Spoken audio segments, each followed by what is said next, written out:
છે. અભયસંગ બાપુ, આજનો દિવસ તમારે માટે જુગ્યો લાગે છે. બધી જ બાજી તમે જીતતા જાવ છો. પણ બાપુ, તમારા ભેરુબંધ માનસુરભા આવું છું કહીને ગયા, તે પાછા જ ના આવ્યા. અરે ભાઈ, હાર્યો જુગારી બમણું રમે. તમે જોજો તો ખરા, એ માણસુર પછવાવ્યા વિના નહીં રહે. અભયસંગ, આજ કા તો હું તને ખાલી કરી દઈશ, કા તો હું ખાલી થઈ જઈશ. અરે ભલે ભાઈબંધીના નામ પર વેચાઈ જવું પડે, પણ હું પાછો નહીં પડું. આવો માણસુરભા, બેહો. લે આ ઘરેણા. માણસુર, ઘરના ઘરેણા દાવમાં મૂકીશ તો પાછળથી તારે પસ્તાવવું પડશે હો. દર વખતે તો દોસ્તીના દાવે ઘરેણા પાછા દઉં છું, પણ આ વખતે પાછા નહીં આપું હો. અભયસંગ, આજે તું દુર્યોધન થઈને દાવ લેવા બેસીશ ને, તોય હું પાછો નહીં પડું. અને આજ પછી વચન આપું છું કે હું હારેલા દાગીના તારી પાસે પાછા નહીં માંગુ. તું આપીશ તોય નહીં લઉં. તો લે, આ બધાની સાક્ષીમાં આ પહેલો દાવ તારો.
ભેરુબંધ માણસુર, આજે તું હારી ગયો.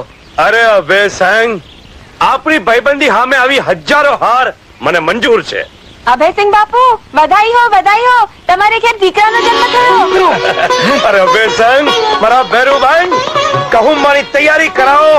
અરે ગોળ ધારા વેચાવડાવો, ગામમાં પેલા કાનિયા ને કીધે ઢોલ વગડાવો.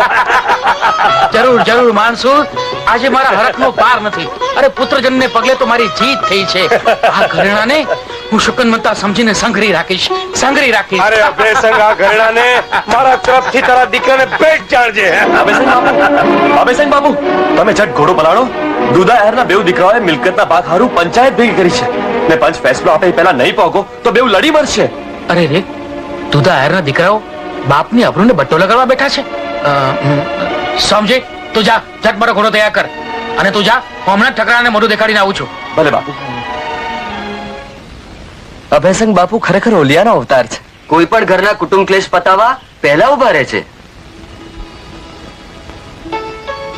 ઠકરાણા, ઠાકુર, ભગવાને તમારી અરદાયું સાંભળીને દીકરો દીધો. હવે ઝટ દેવળે જઈને દીવડા કરો.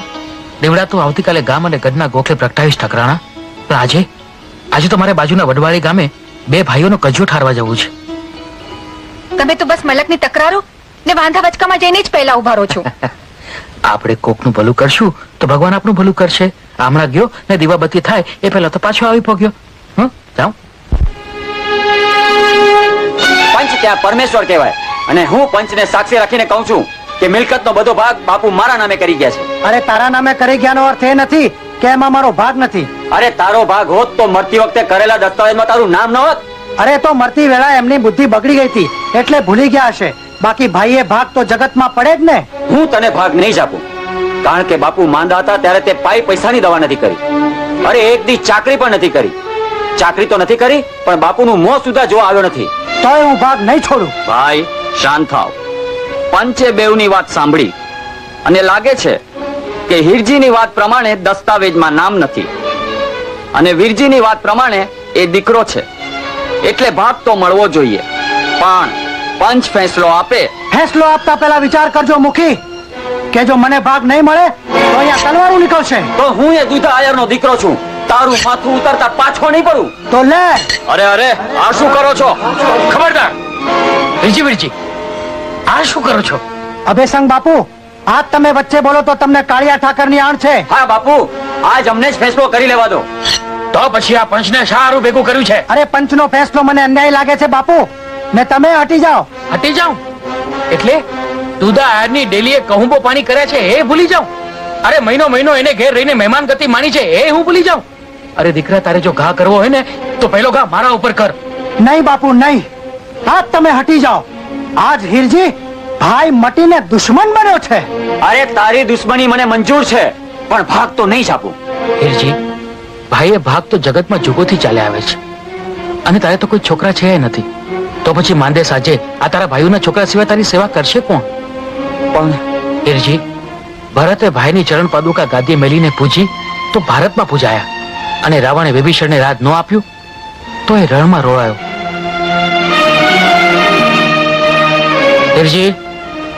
વીરજી હજી એ તમારે ફેસલો ન લાવવો હોય તો તમારા બંનેની તલવારો પેલા મારા પેટમાં હશે. નહીં બાપુ નહીં. તમે તો મારા બાપ બરાબર છો. તમારા પર હું ઘા કેવી રીતે કરું? તો પછી મારું કયું માની અને વીરજીને એનો હક આપી દે. બાપુ તમે તો મારી આંખી ઉગાડી. મને માફ કરી દો બાપુ. મને માફ કરો. મને માફ કરો બાપુ. વીરજી માફી તો આ પંચની માગ જેનું તે અપમાન કર્યું છે અને આ તારા ભાઈની. ભાઈ ભાઈ ભાઈ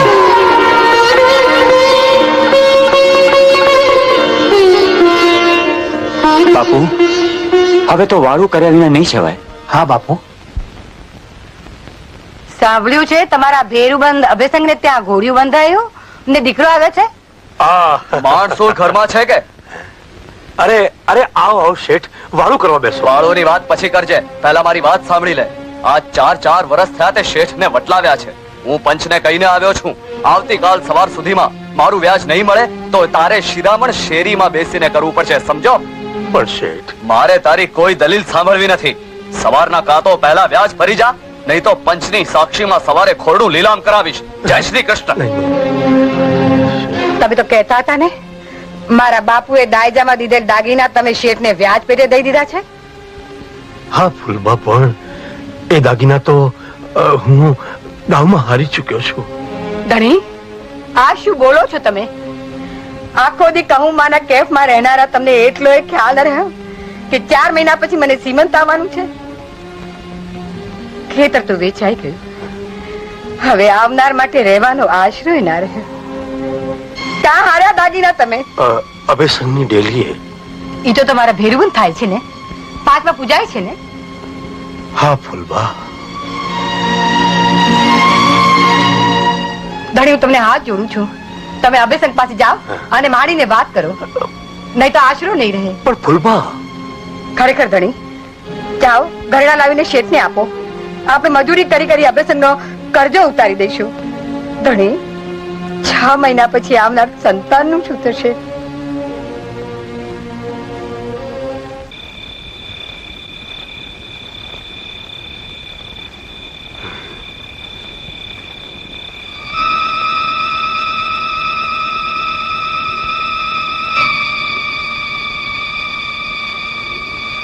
વ્યસન તો નથી. અરે,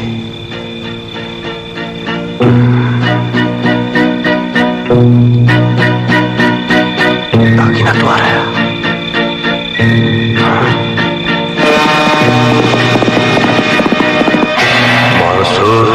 પટારા પર હરેલા તારી ઘરવાળીના ઘરેણા પડ્યા છે. અબે સંઘરમાં નથી. ઠકરાણા સુતા છે. ઉપાડીને તારા ઘરેણા અને દઈ દે શેઠને. તારા જ ઘરેણા છે એટલે ચોરીનો આરોપ પણ નહીં આવે. માણસો ઝટકર માણસો ઝટકર.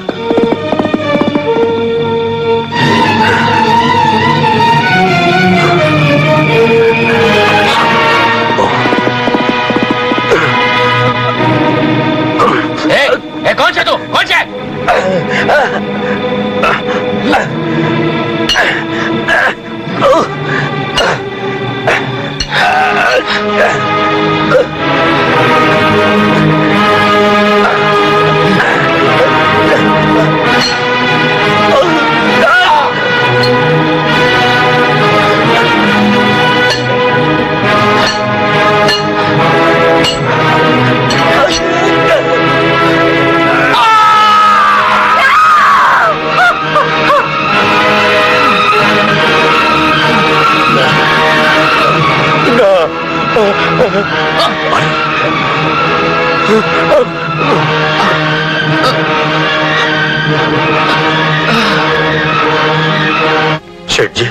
શેઠજી લો, આ મારા સસરાએ દાયજામાં દીધેલ આ દાગીના વ્યાજ પેટે તમે રાખી લો.